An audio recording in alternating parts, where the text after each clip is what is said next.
রাস্তার ধারের ঘুগনি তো অনেক খেয়েছেন, এরকম স্বাদের ঘুগনি কোনোদিন ট্রাই করেছেন? চলুন শুরু করি। আমি এক বাটি মটর নিয়ে নিয়েছি 300 গ্রাম। 3 ঘন্টা আগে ভিজিয়ে নিয়েছি, দেখুন কত সুন্দর ভিজে গেছে। এখন পরিষ্কার করে ধুয়ে নিব 2-3 বার। গ্যাসটা এখন অন করে নেব, কুকারটা বসিয়ে নেব। সেদ্ধ করার জন্য 2 গ্লাস জল দিয়ে দেব, 1 চামচ লবণ দিয়ে দেব, অল্প হলুদ দিয়ে দেব। জল গরম হয়ে গেছে, এখন মটরটা দিয়ে দেব।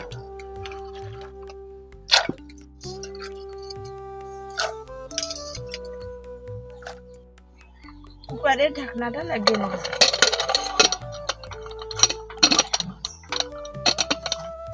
3টে আলু নিয়ে নিয়েছি, ঘুগনিতে মেশাবো বলে। আলুর খোসাগুলো ছাড়িয়ে নেব।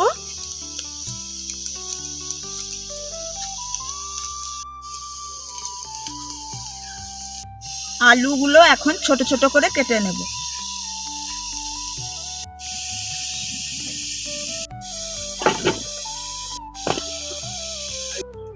মশলা বাটার জন্য পেঁয়াজ কুচি দিয়ে দিলাম, রসুন কুয়া কটা, কাঁচা লঙ্কা 3টে, এলাচ, লবঙ্গ আর দালচিনি দিয়ে দিলাম, অল্প গোটা জিরে, পরিমাণ মতো জল দিয়ে দিলাম, ঢাকা দিয়ে দিলাম বাটার জন্য। কড়া গরম হয়ে গেছে, সরিষা তেল দিয়ে দেব, কাটা আলুটা দিয়ে দেব, অল্প লবণ দিয়ে দেব, অল্প হলুদ দিয়ে দেব। আলুটা লাল লাল ভাজা হয়ে গেছে, এখন তুলে নেব। তেল আছে কড়াইতে, 2টো কালো জিরে দিয়ে দেব, একটা তেজপাতা ছিঁড়ে দিয়ে দিলাম, বাটা মশলাটা দিয়ে দেব,